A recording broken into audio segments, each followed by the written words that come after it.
Welcome, everyone, to this episode. Mark and Melissa De Jesus in the house here today. And I want to say this is like take 3. We've had a bunch of audio, video, and technical difficulties, and we had to reboot it. So I think we're going to be okay. Mm-hmm. Thank goodness I brought my coffee because, I haven't been able to enjoy that while you're figuring it out because I am not a techie person and cannot do this. So, well, thanks for being here, and we're gonna get into some good stuff. And we were kind of having a conversation. I looked over and I was like, "Wait, all the levels are distorted, messed up. The volume's not working. What's going on?" Mm-hmm. Anyways, so before we begin, can I just say something? Yes.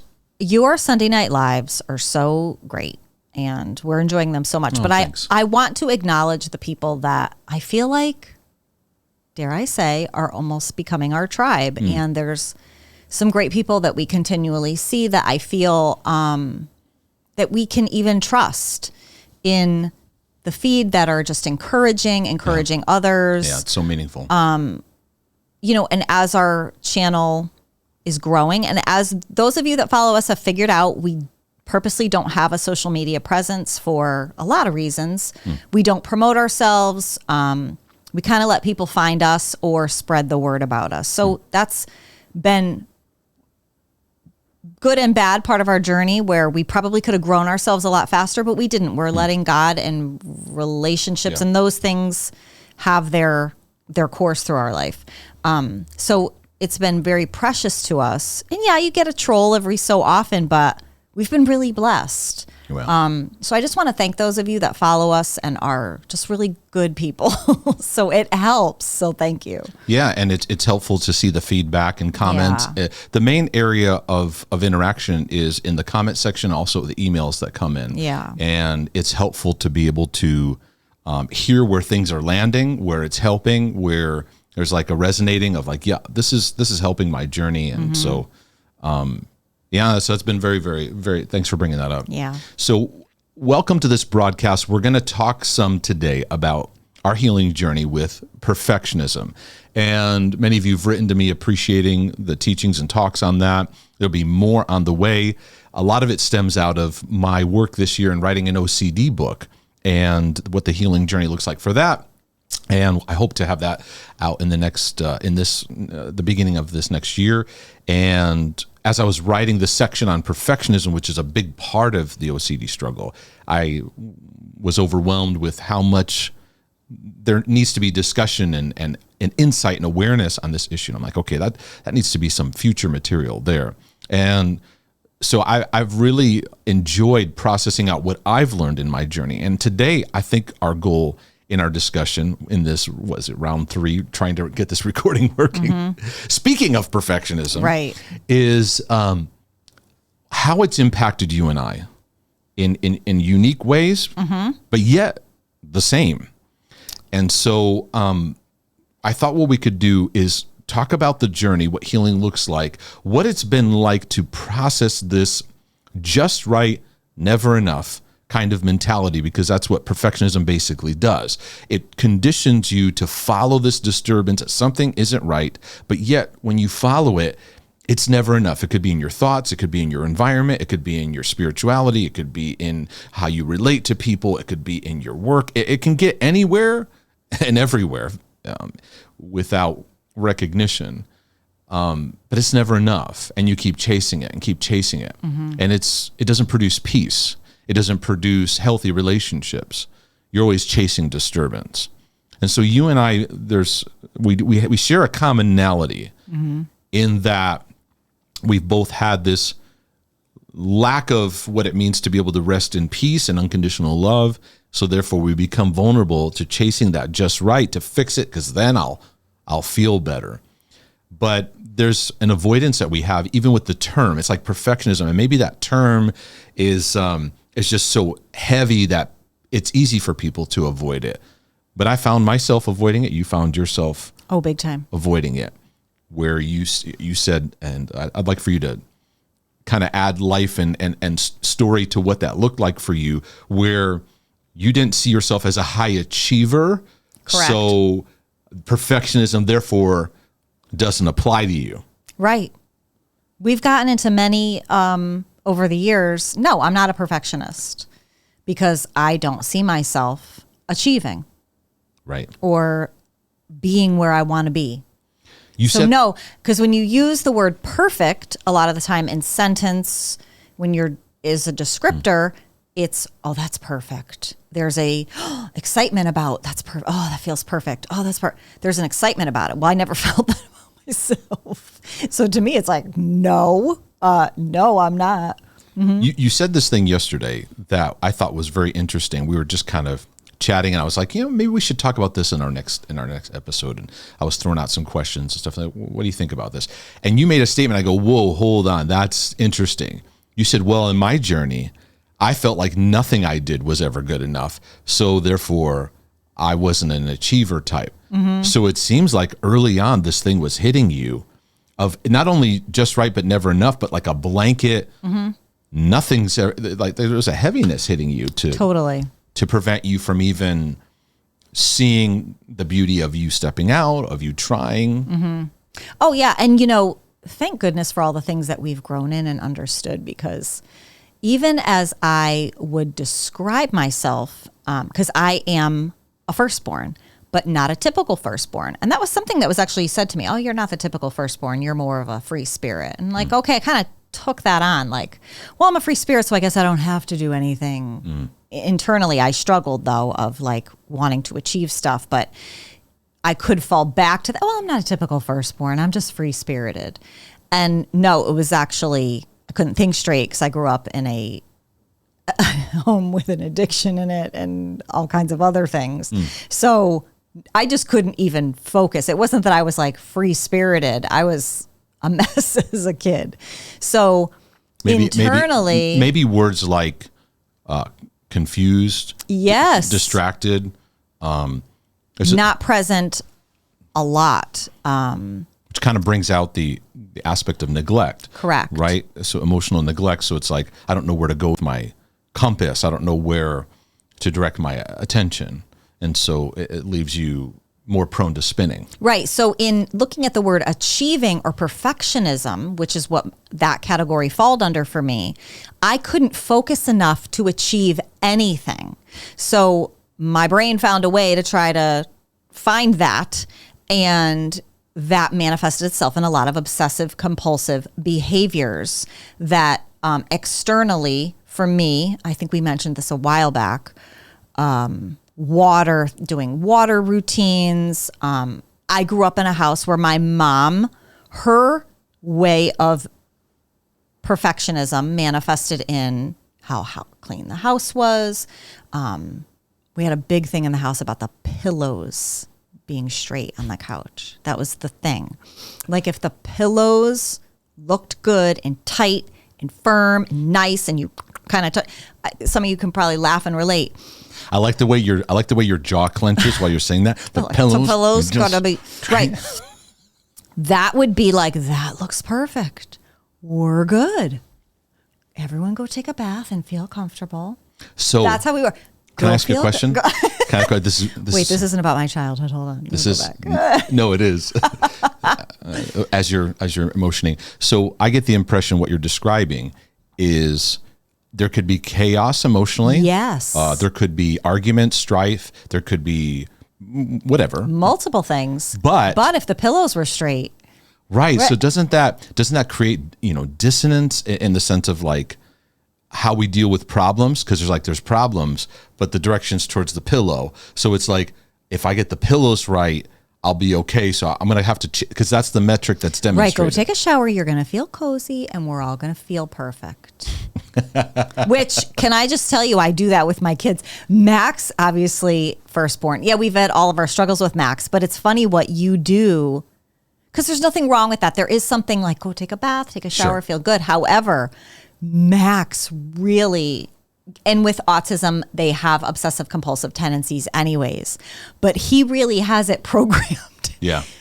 He will even say to me, Mom, do you think I should go take a shower? Yeah. Yeah. It's like his answer to a lot of things. Buddy. Yeah. Yeah, you'll feel better. So anyways, so it's this. So it was hard for me to really connect to, I was just not an achiever. So that perfectionist word really had a struggle bus in my brain. No, you're not a perfectionist. You're not. But yet what you describe is a sense of it's a direction of achievement. Correct. It's not like accomplishment and some kind of product or some type of thing to show, but it's more achievement of, if I get these things just right, is where performance, perfectionism work together, right? Where I got to do something and then I'll feel better because I get the end result is, to use the illustration, the pillows. Get the pillows right. So in a way, that is. And it was easier to control that than not knowing how to exercise who I was, to do school projects and excel in them, to do these things. And I had no help in that. I was not that kind of a student. But what I could control and be perfect in was these other things. So that OCD in me grew over the years on that's how I would try to make myself feel better or get accolades. So even with work, my desk being perfect. I remember so much so in interviews for jobs when they would say, like, what are your good traits or whatever, I would say I have OCD. And they're like, I would awesome. say that. They're like, awesome. Yeah. Yeah. So it's living out of disturbance, because cleanliness is good, but it's disturbance. And some people don't bother cleaning because it's too overwhelming, so they never bother. Right. Others react the other way of like, it's got to be. And people say, well, what's the difference? It's really disturbance, If the pillow is, or if it's not, can we still relate? Can you still be at peace? Can you still? No, not for me. I couldn't. Right. Yeah, it's interesting because if we really look at our stories, there's so much similarity. It just has different ways of how it manifested itself. Yeah, because you have some good stories, though. I'd like you to. So talk about your. Well, I can relate to what you're sharing, even though the cleanliness wasn't like modeled intensely. I did develop a sense of like control of like order, how I had things in my room, because technically I had a half brother growing up, but he's 7 years older than me, so he was. So in a way, it was almost like not that you were an only child, but you were. That's what I was going to say. Yeah. So the thing I remember growing up had a lot to do with the Christian faith, where there was a lot of emphasis around the holiness of God, about doing what's right. And I could see that being infiltrated in the preaching and teaching. And there was this sense of a lot of preachers I heard had this like edge to them. Now I grew up Assemblies of God. I wouldn't say it was like super Pentecostal. It was kind of like, there's a spectrum in the assemblies of where they are as far as like the gifts or expression and things like that. Grew up in that, but then I also went to a fundamental Baptist Christian school. I had Christian friends that I knew from other different streams or denominations or whatever. So I had a lot of observation, but I found within all the different areas, a lot of preachers had this like edge to them that people in the church, you need to get right. You need to get right. And everything had this intense edge that like they were just a bit angry at you. And, not that fiery preaching is bad, but I felt like it was fueled by this anger. And one example for me growing up, my dad has a history in the Teen Challenge program, which is now a part of the Assemblies of God, but it was founded by a guy named David Wilkerson. And whether you've heard of him or not, doesn't matter. But he basically had a very radical story about how he went about his ministry journey. He was in Pennsylvania, felt this God prompt to go to New York City for these guys who were going through on trial. I forget what it was for. He felt to pray for them, to stand in. And then he was like living out of his car, and he developed this program to help rehabilitate addicts. And that just grew and grew, and now there's Teen Challenge centers all over the world. Anyways, my dad went through that program out of his own journey, getting saved in prison, and then he went through the Teen Challenge program. So I heard a lot about David Wilkerson's preaching and teaching, and there was a part of his presence that was admirable because he seemed so certain, and so clear about things. But he had this angry edge to him that, like, he always preached. I found it interesting. He always preached from the Old Testament. It was always the Old Testament, always the Old Testament. And he'd mention the gospel, but then he'd go to the Old Testament. And some of it was great, but he would say certain things that would stick to me. And I had this constant sense where people would say, like, just make sure your heart's right, cleanse yourself, live pure, watch your thoughts. It would just always create this sense of dread. And I never realized I was being influenced by legalism. I don't even think I even would make that an option as a kid or as a teenager growing up, and even into young adult. It was like, make sure you're right.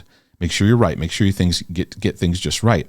And David Wilkerson, he would say a lot of these. He would go after like subjects and issues because he's like, the church is getting worldly, and he would there was like this holiness movement that was going on where, in some sense, the church was like, okay, we need to have an honor and awe for who God is, the fear of the Lord, those kind of things. But it became like this external thing where then you'd measure someone else's spirituality by the externals. Like, did they have, I'm getting in the Word, I'm going to get in the Word every day. Are you in the Word every day? Are you in the Word every day? I decided I'm getting the TV. I'm going to take the TV and I'm going to remove it from my house. Do you have a TV in your house? It's that's kind of what happened. People, it might have been a good thing. Like, maybe that person needed to get rid of their TV. Everybody has certain areas in their life and their journey, right? But what legalism is it takes that and now applies it to everyone.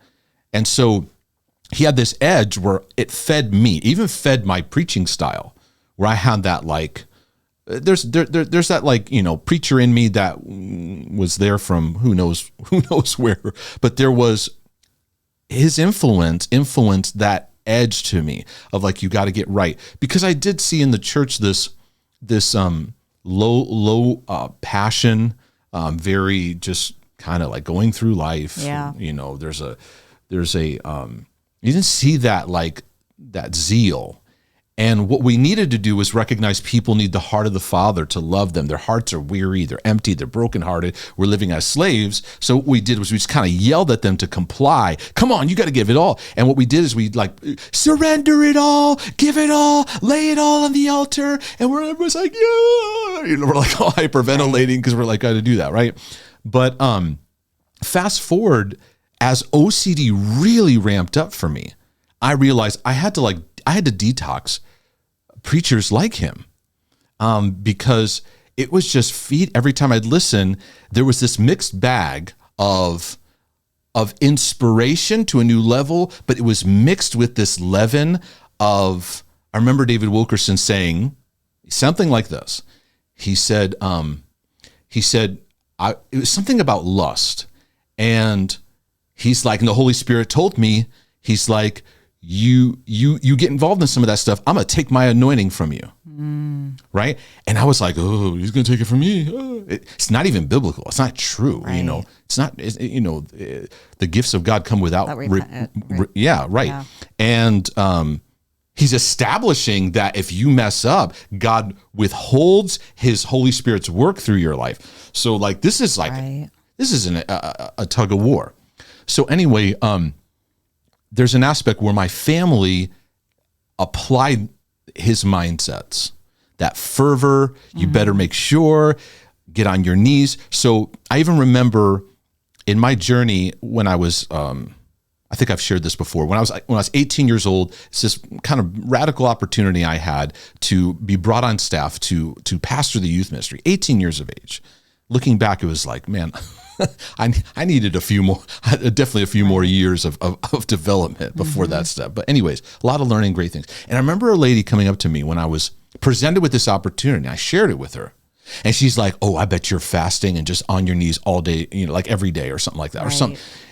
And I was like, yeah, because I didn't know who I was at all. And I was so vulnerable to that. You're right, I better. But I was like, I'm not doing. So I would try to pray and try. And it was all out of that, just right, but never enough, just right and never enough, just right and never enough. Now, interestingly enough, and let me pull this up for a moment, because as I've gone through my healing journey and understood grace and the love of the Father and realizing a lot of religious perfectionism gets communicated with this like presentation, right? Of like, you don't have any struggles, don't go through anything. Ministers don't say they have depression or struggling with depression or anxiety or OCD, or that they're having, trouble in their marriage or they're trouble with their kid.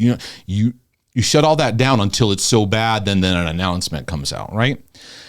But as I went through my healing journey many years later, and I engaged learning how to break free of this stuff, David Wilkerson's son came out with a biography book that he wrote about his dad, David Wilkerson. It's called The Cross, the Switchblade, and The Man Who Believed. Gary Wilkerson wrote it, right? And I clipped this place here because this is very, very interesting how hard and heavy he was. And there were even pastors who said to him, you need more grace in your message. You believe in it, but there's an angry edge to you that needs like that heart of grace. So anyways, it's a long little path that I'm taking into this, but this is from the book, the biography written about David Wilkerson. And the son's writing this. This is what the son says. During a trip to Latvia, Dad, speaking of David Wilkerson, and I were strolling through a park when we took a brief rest on a bench. I don't talk much about this, Dad said, but I struggled terribly with something. He cleared his throat and said, I wonder whether God loves me. That was the first time I'd heard my father express this. I was taken aback. Most of the time, I know he loves me, he said, but I still go through droughts. I feel like I'm not pleasing God. I'm not doing enough. I brought up what immediately came to mind for me, Dad's preaching on the new covenant and the Lord's all-sufficient grace. Yes, I preach that, he answered. I stand on the gospel of grace, but I still feel like I'm under the works of the law, like I'm trying to earn God's favor. I catch myself at it. His vulnerability opened a door, and it led to some surprising conversations. I learned, for instance, that my mother had almost left him once. Right. No wonder, given their many hills and valleys over the years. Dad also confessed to having occasional doubts about his salvation at various times in his life. And many people listening to some of his messages would spin out an OCD. Right, about that very thing, right? I lost it. I never had it. It's not there. Yeah. And here he is saying he's had moments of doubts, right? No one knows. No one knew this. He talked a bit about his parents and about how he wished they could have had more joy in God. Yeah. And he asked me questions. This is Gary, his son, talking. He asked me questions about my marriage, which really took me by surprise. I thought, whoa, did I hear right? Did my father just seriously ask me for insights from my marriage? Right? I highlighted this because this thing screamed out in me. This would have been nice to know while you were hollering. Right. and reading out of, Revelation and, I'm going to spit you out of my mouth and all these things that needed context and needed love, but it inflamed for me this just right, never enough, just right. So then if I ever felt impure or not just right, which was 99% of the time. I can relate. Yeah. I have a series of things I got to go through. Right. I got to repent. And then after a while that died out. It didn't work. So then it was like my salvation's invalid. So then it was like, I got to reestablish that. Then I got into like confession where I got to tell someone, right? Which really, interestingly, in sharing it revealed my need for nurture. Right. It revealed my need to just be looked at and listened to. Right. Which you have been one of the most powerful representations of that, to the point that it was shocking, because when I would talk with you, I would flinch, Not because I would hit him.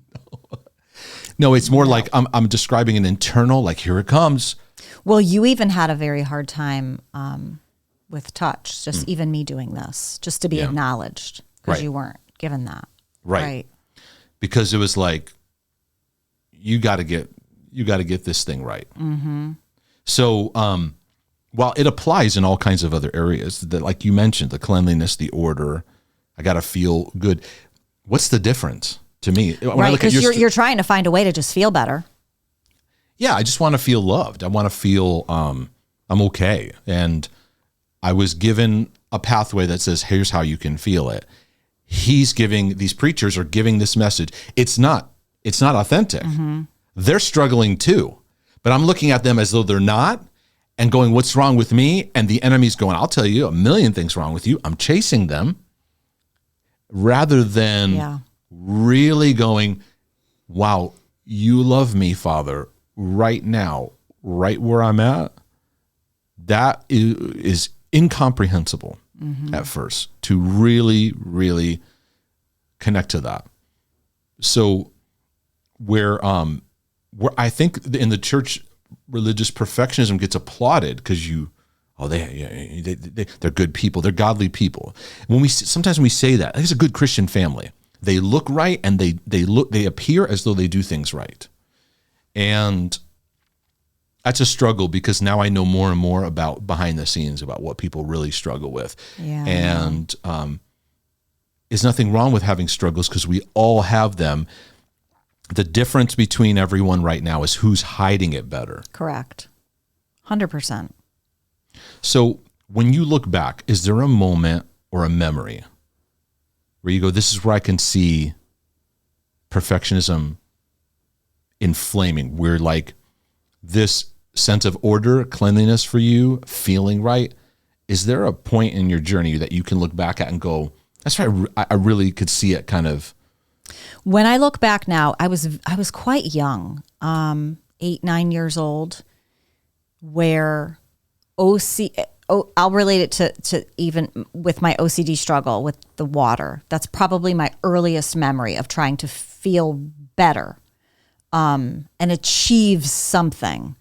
I was quite young, and there was probably a lot of chaos and stuff going on in my house at the time. So I was trying to find somewhere to achieve a sense of peace or achieve a sense of feeling better about myself. So I would start amping up the intensity of what these routines were, because I really only had myself. So, okay, as I got older, I'll go back in a second, but as I got older, it was, oh, wow, your house is so clean. I got accolades for that. But as a child, it was only myself, right? So people weren't looking at me going, oh, you're so cleanly. That as a kid, 8 and 9 years old, I had to just kind of achieve for myself. So it amped up because I wasn't given that from equipping for my parents in that way. I had to find it inside of myself. So it became a private hell, quite frankly, to the point where it really affected, even at a young age, my mental health. I remember at times feeling so out of my mind because I needed to get back in the shower and wash my feet again because I accidentally touched the carpet and couldn't get into bed because my feet felt dirty. I could even I haven't thought about that in a while too. I could cry right now about that. Yeah. Yeah. Sorry. When you're I didn't know it was going to hit me like that. When you're in that stage, you don't have anyone to kind of tell me you're going to be okay. Right. You're okay. And hey, what's going on? What are you, right. Which is why we probably at times, maybe even we've had to laugh about this. We go overboard with our own kids of trying to give them emotional language and talk to them and help, because you as a parent have to help your child understand what they're feeling. They don't have the words. You have to give that to them and help them so they can articulate and get it out and talk about it and recognize. I didn't have that. So mine went into an internal self-beating of trying to feel just right, but it was never enough. And so it would amp up. And really, I remember at a young age, it affecting my mental health because I felt crazy. I felt like I could never achieve this sense of peace, the sense of you're okay, this sense of, even in the water routine, you did it right, you did it perfect, you're okay now. And it started very young. What about, do you know for you when it started? As I'm listening to you, I'm thinking about the messages. What were the messages I was hearing in my interpretation as a kid? And I think, and I wanted to ask you, what was the conclusion that you would kind of come to? Because for me, was like, I'm not spiritual enough. I've got all these things messed up. So, like this, this distance from God. He's far. God's far. Mm-hmm. So I gotta I see these guys praying and weeping and this I'd hear these stories about, where he prayed because there was knee imprints in the carpet. It's like, right. It's like, why don't you just move over a few inches? Why'd you have to pray right in that? Were you was there a that goal? Shows how holy you are. Yeah. Right. But I didn't have that thought way back then. And I just assumed God was far and I needed to fix that. I got to really fix that. Is there any thought for you of what the interpretation was at that time? I knew we were going back to kid moments. So it's what's the best sense of what? I'm very broken. You're the problem. It's you, Missy. You're a mess. That's my nickname. It's you, Missy. You're a mess. You have to make yourself feel better. It's on you to feel better.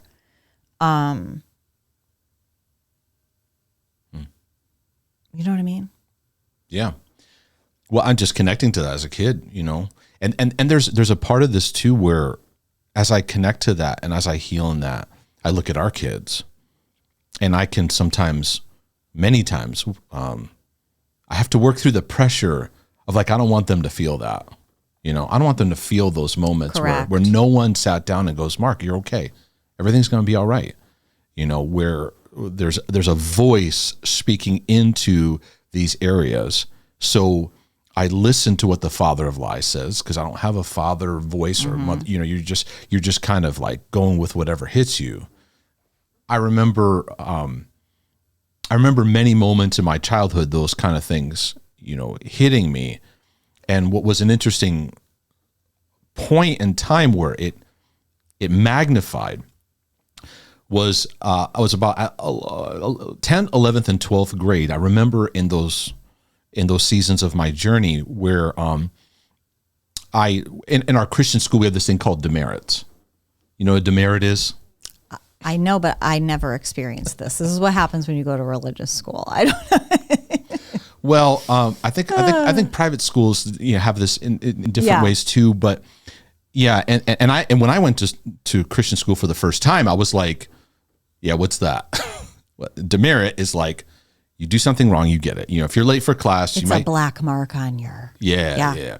You get, you're late for class, you maybe get 1. If you do, this, you get 5. If you get into a fight, that's 10 or something, right? And there were different stages of consequences. So if you got up to 30, you could have in-school suspension or something like that, or you got up to 40, you'd have.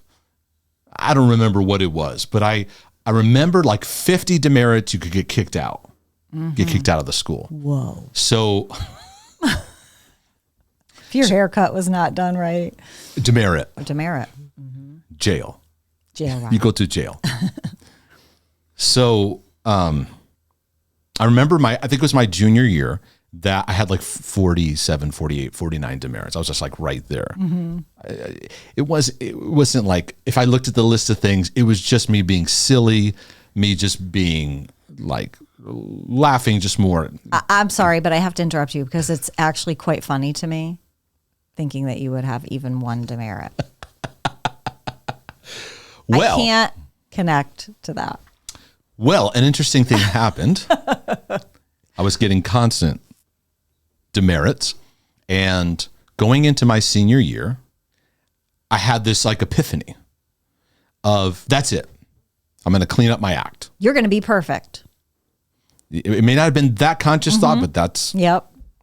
I'm going to get it together. And I remember our school, God bless them, but they had an orientation camp they'd have every year. It was a way to gather all the students. It would be a week of games and stuff, and then they have nightly sermons and stuff like that. And you have chapel and all that. And it was a time to galvanize school spirit and stuff like that. The heart of it had some good things to it. But I remember standing at the night fire pit, bonfire thing. Churches love to do that. Yeah, definitely. definitely. That's where we burn our Yep. records and Yeah. tapes and books and stuff like that. But anyway, I remember like standing up and making this like proclamation. Like, that's it. I'm fully surrendering and I'm going to be fully committed, and that's it. No more playing around, no more turning back. And it kind of gave this like, here we go. And I'm like, I'm not going to get demerits anymore. I'm not going to, fool around, that kind of stuff. And I don't want to like dismiss the whole thing, because there is a part of discipline. I want to, Acting right. Yeah. Like, okay, but I can see looking back that moment got me some attention. Because maybe my fooling around was a form of attention. Of course, which I think most people would understand. Yeah. Say that. Mm-hmm. Yeah, rebellion and all those kinds of things is a way of crying out for. I got rebellion, like, my hair was a little longer than the hair code, I'm 2 minutes late to class. Ooh, but, so I made this like thing, and I remember went through the whole year, my senior year, 0 demerits. And I remember getting the, at graduation. Now you have to remember, the small school. So my graduating class is 10 people. I still can't get over that. Mine was like 400 something. Right. So it's like Melissa Norris, and by the time people even get to a clap, the next name is happened. So they would do, they'd have each of us stand and they'd read a bio about us. And, gosh, which is kind of nice, but yeah. But anyway, I remember, stand up, and one of the things that they were giving out awards, and they gave me the No Demerit Award. And I remember, I remember that night. And my mom probably still remembers it. My mom grabbed it and she goes, "This is my award." You know what I mean? She took that on, baby. She took that, yeah. And so it added to, it got her attention. That's how I get attention and approval. Right. So it galvanized that and embedded it in me, where you better overachieve, boy. You better show up and keep it together. So then, I mean, it was graduation. Right, and then you went into ministry. Okay, that setup was. It was actually within weeks from that, because I was actually going to intern with my youth pastor. That was the plan. I was going to graduate high school, intern with my youth pastor, then I was going to go off to college, or I was going to do some missions work. And I went to go, after graduation, went to my youth pastor. He's like, "Hey man, I got to tell you, I'm leaving." And so the church is like, okay, they're scrambling to figure out what to do next. And they had a series of youth pastors come and go. Yep. And so they said, we need to do something different. We're going to look in-house. And so they're like, "Mark, we see you and your passion, where you're going. Instead of you going off to Bible college or whatever, why don't we give you a path where you pastor the youth ministry? We'll give you pathway to getting your schooling, credentialing, and all that kind of stuff." And all this happens rapidly. So that just ratchets up. So when it came to the anxiety that I would struggle with in great lengths in the years ahead, a lot of it stems from this perfectionism pressure. Right. And at 18, being put in that role, the pressure to be a 35-year-old adult and not make any mistakes and lead adults and youth. Right. Right. So you have to be perfect. And some of my leaders were old enough to be my parents. Right. And you're trying to navigate. And I, looking back, it's a mixed story for me, because I look back and go, wow, I had some great learning opportunities. I had access to resources, to just learning and networking and all this. But at the same time, my brain is not even formed fully yet. I have no idea who I am. So it took quite a while. And while people may not have a mirror of my story, the elements, if you'll see, are very similar. Because, for example, OCDers, a lot of them look back, the majority, it gets triggered in college years. That's where the early perfectionism, the early do what's right, but never, just right, but never enough. And then college years are trying to like either go to college or get a job or whatever they're going into. And it amplifies that internal pressure because there isn't a sense of like, who's got my back. Well, challenge is who are you? Right. What are your coping skills? What are your self-nurturing skills? What do you grab onto to center yourself? So I think that had a major influence on this constant anxiety that I battled with, that I talk about a lot. Pressure produces that. It produces stress. It produces worry. It produces a lack of peace. So everything I did. Now, the further problem was I put all this energy, like if I, have had to preach a sermon, that's all I thought about. And I would get good results of people going, man, that was a really good sermon. Right. Wow, that really. So what it would do is it would hit that feedback loop of like, I got to do that again. But perfection would say, you better show up next time even better. So it would amplify anxiety. So I'm on this such intense, like I'm a bubble ready to burst. Right. Of internal pressure. And the ministry world was not very relational. You had relationships, but they didn't really know how to be fathering in that world either. So it didn't help, which a lot of churches do struggle in that. Yeah, I remember even having a discussion with staff or even my, the pastor about some of these struggles. Like, for example, I'll give you a little example. As a part of being on pastoral staff, you'd have to be available during our, Sunday church services, right? You had to be available to do announcements or pray or whatever. I would have such anxiety over it. And there's a lot of reasons for it. They'd be like, hey, we need you to announce the, what do they call? What they call teenagers? The teenagers. That's what I was just gonna say. They call them the the older people, the teenager, not the teenager group, the teenagers. They're taking a trip to Amish country, and I'm like, I'm not. I have nothing invested in this.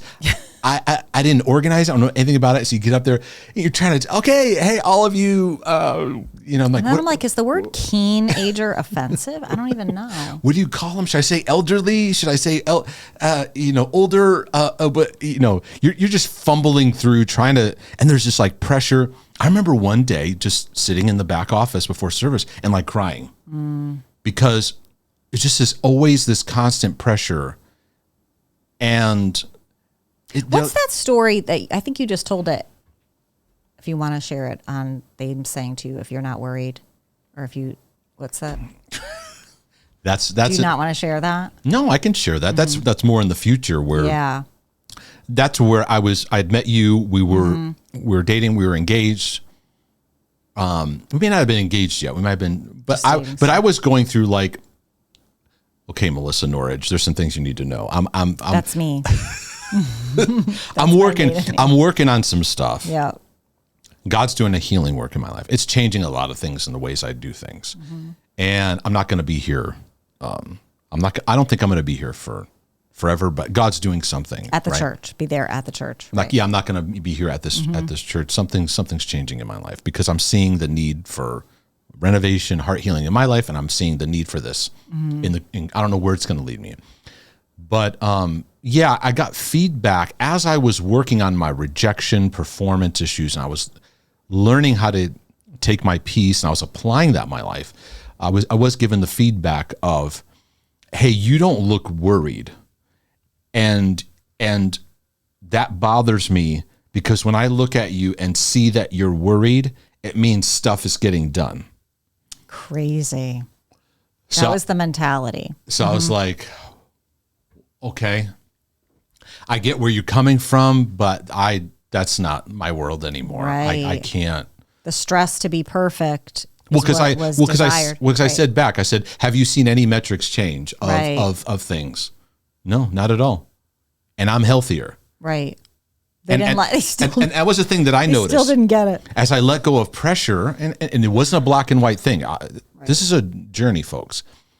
I noticed that I was more peaceful and everything still happened, right? I believed this thing of pressure on me that was intense. And I noticed it made me very angry because I was really angry at myself. I was angry that people didn't understand how much pressure I was living under. It's like I was a perfectionistic victim. You don't understand what I have to go through and what I have to put up with, right? There's anger at people. There's anger at yourself. There's anger at God. You need him to show up in certain ways and do things. And I don't know where I'm going with this. Oh, I was talking about your story. I mean, you telling me about that part, but I realized that this thing was very deeply woven into me because the narrative is, because you have to follow the fear trail of what's it saying, right? And the trail leads to, I won't be loved. Right. I won't be loved. And God will reject me. That's ominous, right? Like, whoa, like God's like, and I believe that because I didn't think he really even liked me. I think he just tolerated me. So it was kind of like, just get it over with and just cast me away, please. Right? Yeah, many people, you have those moments. Just get it over with, because I believe the whole distortion of who he is and his nature, because I was taught just right. Just make sure it's That's just where right. I do think a lot of the sentiment of, oh, just Jesus come. Just... I'm laughing. It's I had that a lot, especially in my early 20s, like begging God. Yeah. Just to... Can we just get this over with? And maybe that's why Christians like had a very rapture mentality. Just Jesus, just take us. Suck us out of here. Take us up. Yeah. So what is any level of healing? And again, this is healing is not black and white. You don't pray a prayer and all of a sudden you're good. This is a journey, and it's a lot of recognition. It's a lot of working through past things, mindsets that develop. But what do you notice as you allow yourself permission to heal? What's some of the fruit that you see out of that? Well, one of the biggest things is being more present, because I'm not self-consumed with trying to get things right.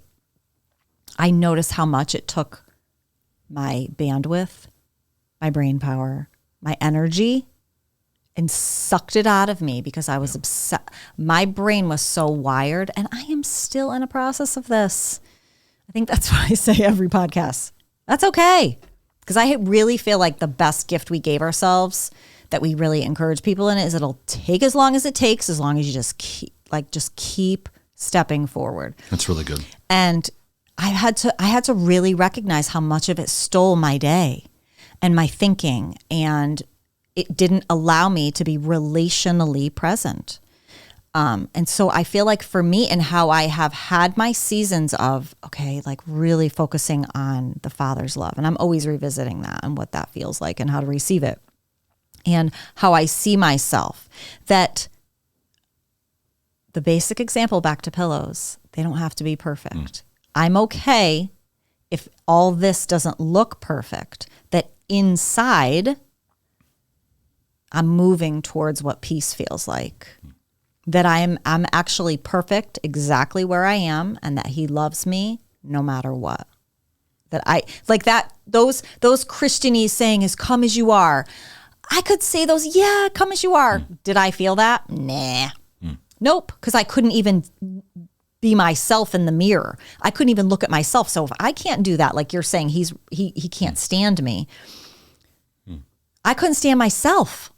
So I would do all these little jump through hoops and water routines and do this and do that and spin things out in my mind to try to go, okay, let me land, and then maybe I'll talk to God. It's been a long journey of that. What I'm hearing you share in so many different aspects of it, it's like you get reconciled more to yourself. Absolutely. Versus being at war with yourself. Yep. Because that's what perfectionism does. Makes you, mano y mano. Right. I'm an enemy to myself. Yep. And part of it, actually the healing journey of it is I'm no longer going to live as an enemy to myself, because I find it as I heal, I find myself leaning more towards loving acceptance, like you said. I was taking some of what you shared where you're like, the pillows don't have to be perfect, right? They do look pretty though. So let's, Right. And then you said, I'm perfect right where I am. Not that you're saying you're perfect. No, but right where you're okay. If you're a mess Yeah. today, it's okay. Yeah. Yep. it's almost like a sign up of the pillows are okay. Like you know what I mean? Which, can I just say, Instagram does not help this, because you follow these people in their houses. Just decorate. I was just looking at these people for fall, and now they're pulling out their Christmas. It doesn't help. Right. Of what you think you need to achieve to be like that, and then maybe you'll feel amazing. If I can just do a free-for-all at Kirkland's and get everything that I want. That's great. That's great. That's very, very true. The struggle. I have this statement. I just pulled it up here it's a little Google Doc statement on a screen. And I put it up every now and then. And it's a reminder. It's like a gentle reminder when I do teaching. So I love to do long form talks and share. It's a little statement that says you don't have to cover everything. Yeah. And that's all it says on the document. That's true. Because and because people will, like you were just even expressing, you have people in the comment section, well, I thought you were going to go this route. It's like, I have 50 other videos. Yeah. They have to pick the one video where you go, I'm going to take this tangent and show you this lane, and people are going to still accuse you didn't cover it this way. And I'm still learning. And for the overachiever, I'm letting God heal that frequency, that it's not because I didn't say enough or I need to say more. I find it's allowed me to be much more peaceful about the process versus very under duress. So like I find my book writing, my outlining, my thinking about materials, it's more enjoyable than it is a stress experience. Right. Whereas for most of my life, it's just a stress, I'd procrastinate, because it's like, oh, it's going to be a lot of work. And then at the last minute, and it's almost like I fed off of the addiction of the high of stress. And I just stay in that cycle. I think that I'm learning to be loved in who I am and learning to embrace the flaws of my day. So an example comes to mind. We just did this conference. We went to the artist conference with Matt Tommy. Oh, I love him and his wife. I had a great opportunity to spend. They're so nice. Such good people. I had an opportunity to spend a few hours just sharing, to speak to the heart of an artist. And I usually always, whenever I talk to places, I usually have like some warm up thoughts or just things just to be funny or something like that.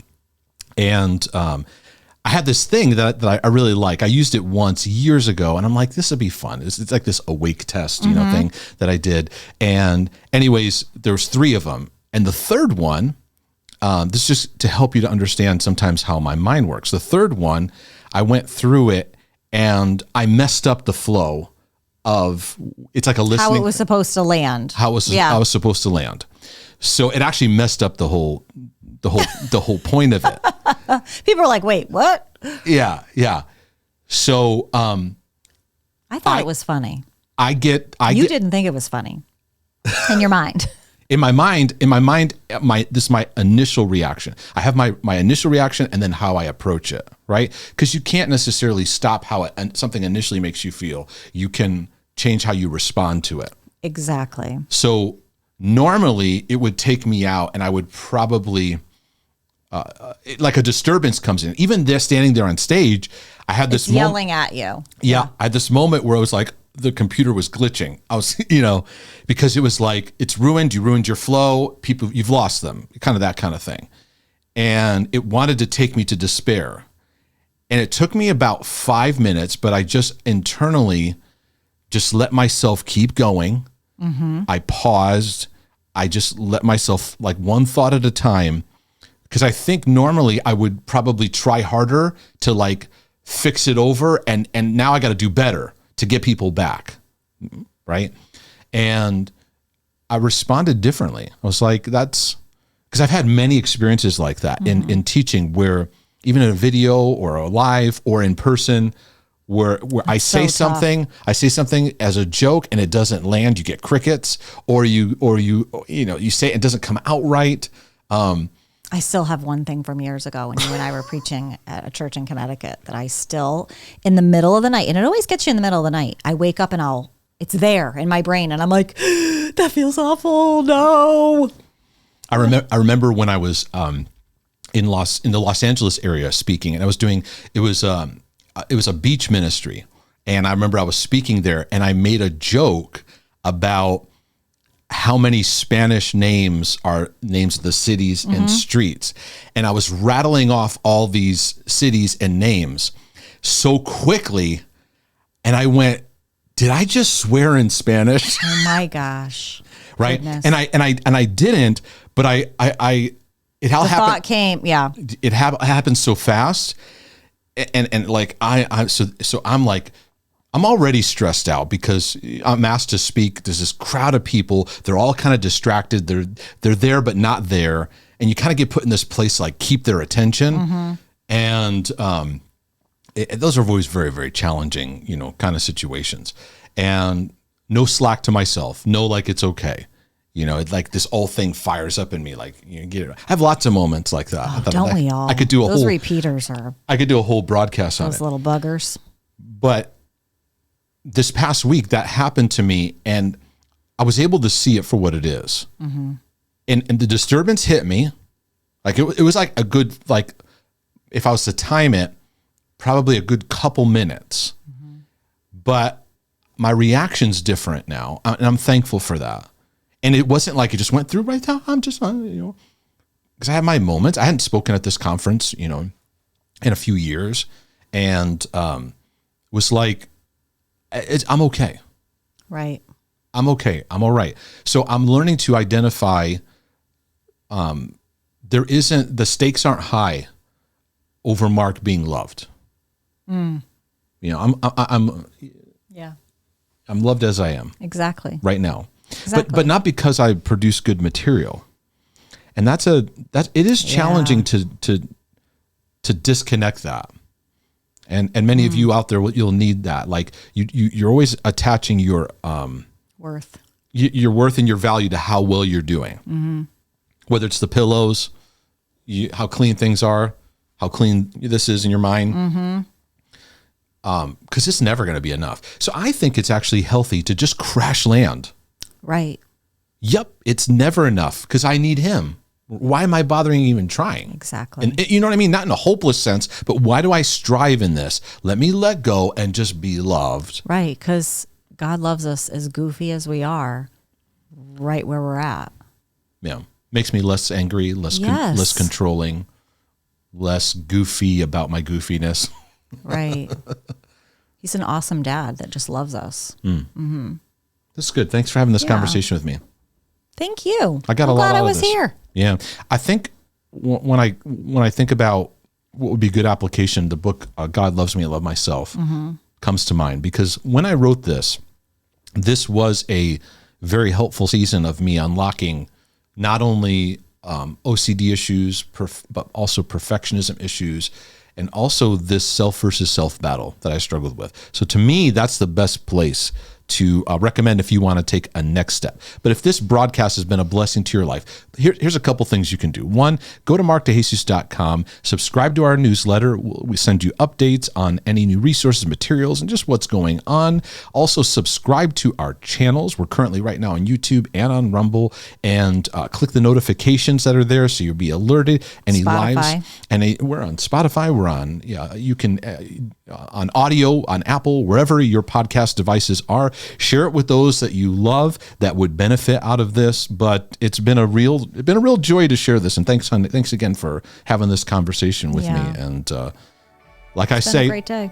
Lord willing, and the creek don't rise. We'll be back with more materials, more insights for your healing and freedom journey. So be blessed, everyone. This is your brother from another mother. And your sister from another mister.